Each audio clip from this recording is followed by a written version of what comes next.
মোগলাই পরোটা সবারই কিন্তু অনেক পছন্দের একটি খাবার। ছোট বড় আপনার আমার সকলেরই অনেক পছন্দের।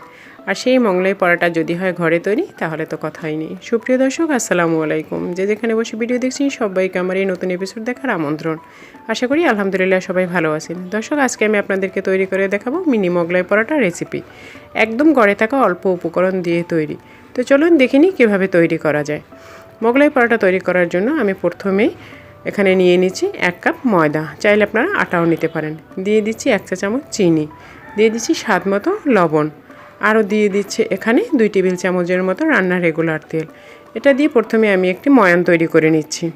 ভালো করে ময়ানটা তৈরি করে নেব ধৈর্য সহকারে, কারণ ময়ানটা যত ভালো হবে আমার কিন্তু নাস্তাটা ততটাই ভালো হবে। তো দর্শক, আমার কিন্তু ময়ানটা তৈরি করা হয়ে গেছে দেখুন। আর এখন আমি কিন্তু নর্মাল পানি দিয়ে একটি ডো তৈরি করে নিচ্ছি। আমি একবারে পানি দেব না, আমি ধীরে ধীরে পানি নেব আর একটি নরম ডো তৈরি করে নেব। যেরকমভাবে আমরা সাধারণত পরোটার ডো তৈরি করি সেরকম ধীরে ধীরে পানি নিয়ে কিন্তু আমি ডোটা তৈরি করছি দেখুন। একবারে কখনোই পানি নেওয়া যাবে না। তো মাখতে মাখতে যখন দেখলাম এরকম সফট হয়ে এসেছে, তখন আমি বুঝতে পারলাম যে আমার ডোটা মাখা হয়ে গেছে। আর বাটি এবং হাতে কোথাও কিন্তু আমার কোথাও ডো লেগে নেই। তো এখন আমার মাখা হয়ে গেছে। আর এখন এটার সাথে আমি একটু হাতে তেল লাগিয়ে এটার উপরে ভালো করে ঘুরিয়ে নিচ্ছি। আর এরকম ঘুরিয়ে নিয়ে এটাকে আমি রেস্টে রেখে দেবো 10 মিনিটের জন্য।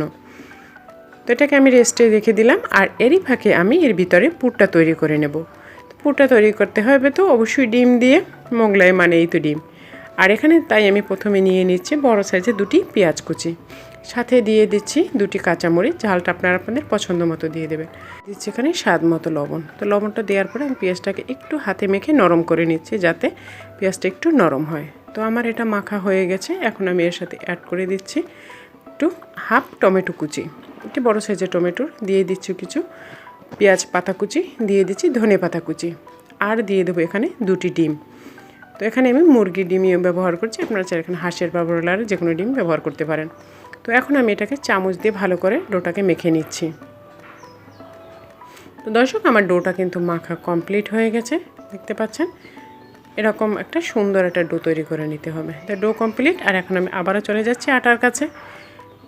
আর এদিকে কিন্তু মোটামুটি আমার 10 মিনিট হয়ে গেছে। তো এখন আমি আপনাদেরকে দেখিয়ে দিচ্ছি ডোটা কেমন নরম হয়েছে। এই যে দেখুন, নরম একদম তুলতুলে হয়ে গেছে। আর এখন আমি আবারও একটু এটাকে মথে নিচ্ছি 2 মিনিটের মতো।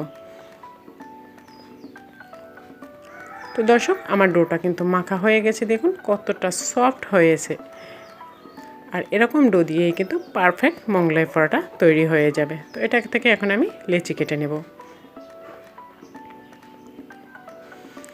তো এখন আমি এটা থেকে লেচি কেটে নিচ্ছি। আর এটাকে লম্বা করে নিলাম। আর এখন আমি চাকুর সাহায্যে আমার পছন্দ মতো আমি লেচি কেটে নিচ্ছি। আর চাকু দিয়ে কাটার কারণ হলো সবগুলো লেচি কিন্তু একই সমান হবে। তো আমার এখানে কিন্তু 9টা লেচি হয়েছে। আর আমি এখন সবগুলোকে কিন্তু হাত দিয়ে গোল গোল করে নিচ্ছি। একদম সহজ, 2 হাতের তালুতে নিয়ে একটু চাপ দিলেই কিন্তু গোল গোল শেপ হয়ে যাবে। তো আমার সবগুলো গোল করা হয়ে গেছে। আর এগুলোকে আমি একটি ঢাকনা দিয়ে আবারও ডেকে রাখছি, নয়তো শুকিয়ে যাবে। আর এখন আমি একটি পরোটা বানিয়ে নিচ্ছি। তো পরোটা তৈরি করার জন্য প্রথমে একটু ময়দা ছিটিয়ে নিচ্ছি। আর তা দিয়ে আমি কিন্তু সুন্দর করে একটি রুটি তৈরি করে নেব। তবে রুটিটা কিন্তু একদম পাতলাও না, আবার একদম মোটাও না। দোকানের মোগলাইগুলো যদিও একদম পাতলা তৈরি করে, কিন্তু আমরা তো আর দোকানে না, আমরা বাসায় তৈরি করছি। তাই এইরকম পুরুত্ব একটা রুটি তৈরি করে নিতে হবে। আর এটার মাঝখানে এখন আমি দিয়ে দেব সেই ডিমের ডো।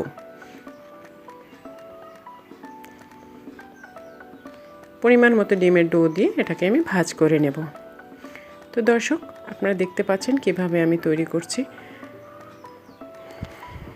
আমার রেসিপিটি যারা দেখছেন, যদি আপনাদের ভালো লাগে একটি লাইক দিয়ে চ্যানেলটিকে সাবস্ক্রাইব করবেন, আপনাদের কাছে অনুরোধ রইল। আর যদি কাজটি করে থাকেন, আপনাদেরকে অসংখ্য ধন্যবাদ। দর্শক, আমি 2 পাশ থেকে ভাজ করে নিয়েছি। আর এই 2 সাইড ভাজ করবো, সেজন্য একটু ডিমের ডো লাগিয়ে নিয়েছি। আর এখন আমি এপাশ থেকে ভাজ করলাম, আর এই সাইডটাকেও আমি একইভাবে ভাজ করে নিলাম। তো দর্শক, তৈরি হয়ে গেল কিন্তু আমার একটি মোগলাই পরোটা। আর এখন আমি চলে যাব ভাজতে, কারণ মোগলাই পরোটা কিন্তু বানিয়ে রাখা যায় না, যেহেতু ডিমের পুর বেরিয়ে আসবে। তো আমি প্যানে আগে তেল গরম করে দিয়েছি। আর এর ভিতরে আমি মোগলাইটাকে দিয়ে দিলাম। আর এই সময় মিডিয়াম আঁচে রাখতে হবে, নয়তো কিন্তু মোগলাইটা উপর থেকে কালার চলে আসবে আর নিচ থেকে কিন্তু পুড়ে যাবে। এই যে দেখুন, ধীরে ধীরে এটা কিন্তু ফুলতে শুরু করে দিয়েছে। এই যে ফুলে কিন্তু একদম টইটুম্বুর হয়ে গেছে। মাশাআল্লাহ, কতটা সুন্দর হয়েছে। আর সময় কিন্তু চুলার আঁচটা অবশ্যই মিডিয়াম আঁচে রাখতে হবে, নয়তো কিন্তু পুড়ে যাবে। এটা আমার ভাজতে 3 মিনিটের মতো সময় লাগছে। আমি কিন্তু একদম মিডিয়াম টু লো হিটে রেখেছি, যেহেতু আমি সিলিন্ডার গ্যাস ব্যবহার করি। আপনারা যদি লাইনের গ্যাস ব্যবহার করেন সেক্ষেত্রে কিন্তু আঁচের ব্যাপারটা খেয়াল রাখতে হবে। দর্শক, একইভাবে আমি সমস্ত মগডাইগুলো ভেজে নিয়েছি। দেখুন মাশাআল্লাহ, দেখতে কতটা সুন্দর ও কতটা কালারফুল হয়েছে। আর একদম ফুলে কিন্তু প্রত্যেকটাই একদম টইটুম্বুর হয়ে গেছে। দেখে কিন্তু আমার এখনই খেতে মন চাইছে। আশা করি আপনাদেরও দেখেও খেতে মন চাইছে। এরকম মিনি মোগলাই কার না পছন্দ।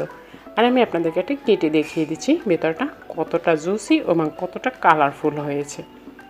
এরকম একটি স্ন্যাক্স যদি বাচ্চারা সন্ধ্যার সময় পায় তাহলে তাদের কিন্তু আর কোনো কিছুই লাগে না। আশা করি আপনাদেরও ভালো লাগবে। আসলে কি দর্শক, বলে বোঝানো যাবে না যে ভিতরটা কতটা মজাদার। আপনারা বাসায় একবার হলেও ট্রাই করবেন, আর ট্রাই করে আমাকে কমেন্ট করে জানাবেন যে রেসিপিটা কেমন হয়েছে। আসলে কি এই রেসিপিটা কিন্তু আমার বড় বাচ্চা খুবই, বড় ছেলে খুবই পছন্দ করে, তাই আপনাদের সাথেও শেয়ার করলাম। আপনাদেরও আশা করি ভালো লাগবে। তো ভালো লাগলে একটি লাইক দিয়ে চ্যানেলটিকে সাবস্ক্রাইব করে আমার পাশে থাকবেন, আর ফ্যামিলি ও ফ্রেন্ডসদের সাথে বেশি বেশি শেয়ার করবেন। তো আজ এ পর্যন্তই, দেখা হবে নতুন কোনো এপিসোডে নতুন কোনো সময়। আর এতক্ষণ আমার সাথে থাকার জন্য আপনাদের সবাইকে অসংখ্য অসংখ্য ধন্যবাদ। আল্লাহ হাফেজ, আসসালামু আলাইকুম।